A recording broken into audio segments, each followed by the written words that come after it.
السلام علیکم ورحمۃ اللہ وبرکاتہ۔ کیسے ہیں آپ لوگ؟ امید کرتے ہیں آپ لوگ خیریت سے ہوں گے۔ آج ہم الفقہ المیسر میں سے حکم الماء الذی اختلط بہ شیء طاہر، یعنی اس پانی کا حکم جس کے ساتھ کوئی پاک چیز مل جائے وہ پڑھیں گے۔ تو دیکھیے کیا ہے، بسم اللہ الرحمن الرحیم۔ حکم الماء الذی اختلط بہ شیء، کہہ رہے ہیں اس پانی کا حکم جس کے ساتھ کوئی پاک چیز مل جائے۔ اذ اختلط بالماء شیء طاہر کالصابون والدقیق والزعفران ولم یکن ھذا الذی اختلط بہ غالبا فذلک الماء طاہر وتحصل بہ الطہارۃ۔ کہہ رہے ہیں کہ جب پانی میں کوئی پاک چیز مل جائے، اذ اختلط جب مل جائے بالماء پانی میں، شیء طاہر کوئی پاک چیز، جیسے کہ صابن کالصابونی صابن، والدقیق اور آٹا، والزعفران اور زعفران، تو کہہ رہے ہیں ولم یکن ھذا الذی،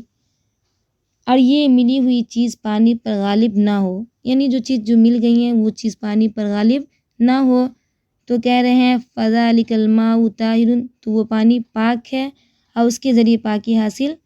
ہو سکتی ہیں، اس کے ذریعے پاکی حاصل کی جا سکتی ہیں۔ کہہ رہے ہیں کہ جب پانی میں کوئی پاک چیز مل جائے،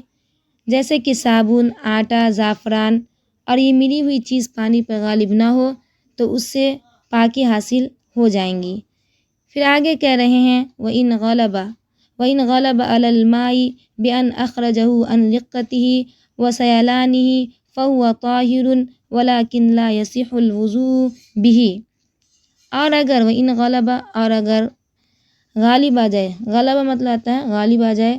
اور اگر پانی پر غالب آ جائے ملی ہوئی چیز، یعنی اگر پانی پر ملی ہوئی چیز غالب آ جائے، اس طور پر، بے انا کا ترجمہ آپ کیجیے گا، اس طور پر کہ یہ چیز پانی کی رقت و سیلان کو دور کر دے، اس طور پر کہ یہ چیز پانی کی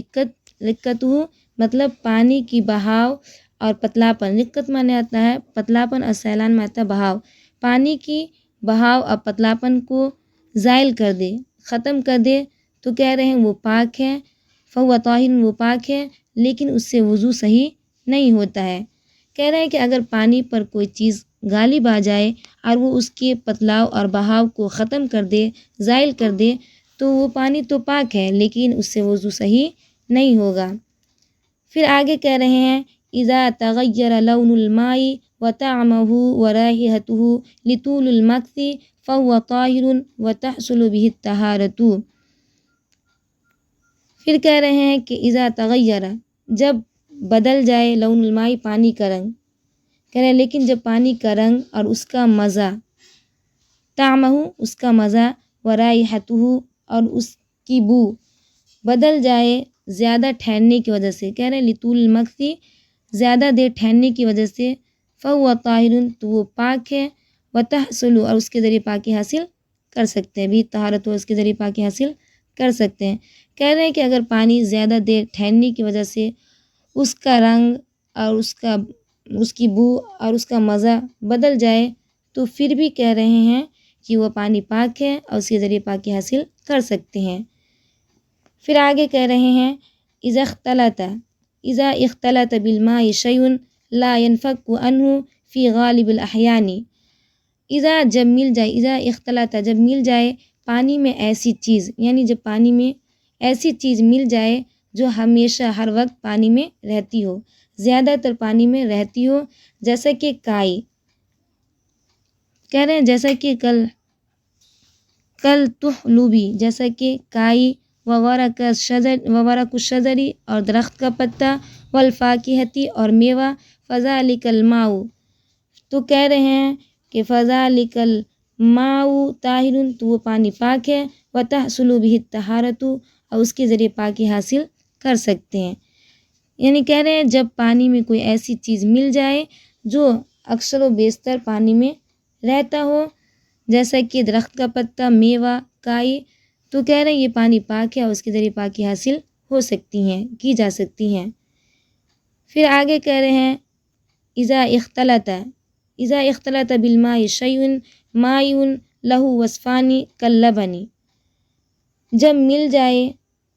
اذا جب اختلط بالماء جب پانی میں کوئی ایسی چیز مل جائے، مایون بہنے والی، جب پانی میں کوئی بہنے والی چیز مل جائے جس کے دو وصف ہو، لہو وصفانی جس کے دو وصف ہو، جیسے دودھ، کلبنی مانتا ہے دودھ، جیسے کہ دودھ،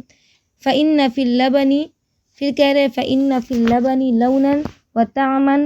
ولا رائحۃ فیہ، کہہ رہے پس یقیناً دودھ اس میں ایک تو رنگ ہوتا ہے جیسے کہ دودھ سفید ہوتا ہے، اور دوسرا مزہ یعنی دودھ میٹھا ہوتا ہے، اور اس میں خوشبو نہ ہو، رائحۃ لاتا ہے خوشبو، اور اس میں خوشبو نہیں ہوتی ہیں، بو نہیں ہوتی ہیں۔ تو آگے کہہ رہے ہیں فإن ظہر علی الماء وصف واحد حکم فی بأن الماء مغلوب ولا یجوز الوضوء به،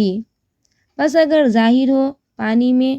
کوئی ایک وصف، کہہ رہے ہیں اگر وصفوں میں سے کوئی ایک وصف پانی میں ظاہر ہو، بأن الماء، تو حکم لگایا جائے گا کہ وہ پانی مغلوب ہے اور اس سے وضو جائز نہیں ہے، یعنی اگر ایک وصف بھی اگر پانی پر ظاہر ہو تو ایسے پانی سے آپ وضو نہیں کر سکتے ہیں۔ پھر آگے کہہ رہے ہیں وَإِذِ اخْتَلَطَ بِالْمَاءِ شَيْءٌ مَائِعٌ لَهُ ثَلَاثَةُ أَوْصَافٍ كَالْخَلِّ، اور جب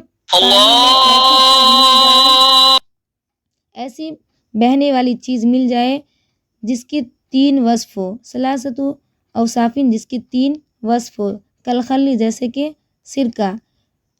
پھر آگے کہہ رہے ہیں فإن ظہر، پس اگر ظاہر ہو علی الماء پانی میں وصفانی من الاوصاف الثلاثۃ،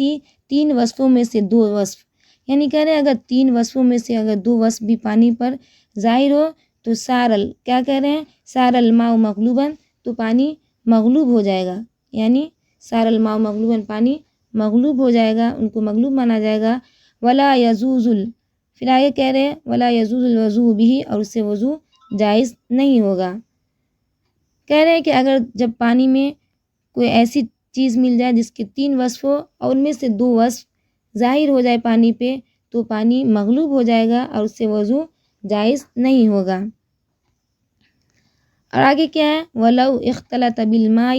شَيْءٌ مَانِعٌ لَا وَصْفَ لَهُ كَالْمَاءِ الْمُسْتَعْمَلِ وَمَاءِ الْوَرْدِ الَّذِي انقطعت رائحته تعتبر الغلبة فيه بالوزن، فإن اختلط رطلان من الماء المستعمل برطل من الماء الخالص لا يجوز الوضوء به، اور اگر مل جائے پانی میں ایسی بہنے والی چیز لا وصف لہو جس کا کوئی وصف نہ ہو، کالماء المستعمل جیسا کہ مستعمل پانی، ماء مستعمل اور گلاب کا پانی، الذی جس کی خوشبو ختم، جس کی رائحۃ مطلب آتا بو، جس کی بو ختم ہو چکی ہو، فیہ جس کی بو ختم ہو چکی ہو، تو ان کا اعتبار کیا جائے گا، تو اعتبار کیا جائے گا غالب مغلوب کا وزن کے ذریعے، تو غالب مغلوب کا اعتبار کیا جائے گا وزن کے ذریعے۔ پس اگر ملا ہو اختلط رطلانی، پس اگر دو رطل مائع مستعمل میں سے ہو اور ایک رطل خالص پانی ہو تو اس سے وضو جائز نہیں ہوگا، یعنی کہہ رہے ہیں کہ ایک رطل مائع مستعمل ہو اور دو رطل مائع مستعمل ہو اور ایک رطل خالص پانی ہو تو اس سے وضو جائز نہیں ہوگا۔ رطل آپ رکھ لیجئے 1 لیٹر، کہہ رہے ہیں اگر 1 لیٹر خالص پانی ہو اور 2 لیٹر استعمال کیا ہو پانی ہو تب ایسے پانی سے وضو نہیں کر سکتے ہیں۔ پھر آگے کہہ رہے ہیں وَإِنْ اخْتَلَطَ رِطْلٌ مِنَ الْمَاءِ الْمُسْتَعْمَلِ بِرِطْلَيْنِ مِنَ الْمَاءِ الْخَالِصِ جَازَ الْوُضُوءُ بِهِ، اور جب مل جائے وَإِنْ اخْتَلَطَ، اور اگر مل جائے مائع مستعمل میں سے ایک رطل اور 2 رطل ہو خالص پانی میں سے تو وضو جائز ہو جائے گا، یعنی کہہ رہے ہیں کہ اگر 2 رطل خالص پانی ہو یعنی 2 لیٹر خالص پانی ہو اور 1 لیٹر مستعمل پانی ہو تو کہہ رہے ہیں ایسے پانی سے وضو جائز ہو جائے گا، ایسے پانی سے آپ وضو کر سکتے ہیں۔ تو یہ اس پانی کا حکم تھا کہ جس میں کوئی پاک چیز مل جائے۔ تو انشاءاللہ ہمیں امید ہے کہ آپ لوگ کو سمجھ میں آ گیا ہوگا، اور اگر آپ کو کچھ سمجھ میں نہ آئے تو آپ ہم سے پوچھ سکتے ہیں، انشاءاللہ ہم پوری کوشش کریں گے آپ کو بتانے کی۔ تب تک کے لیے اللہ حافظ، ملتے ہیں پھر اگلے سبق میں۔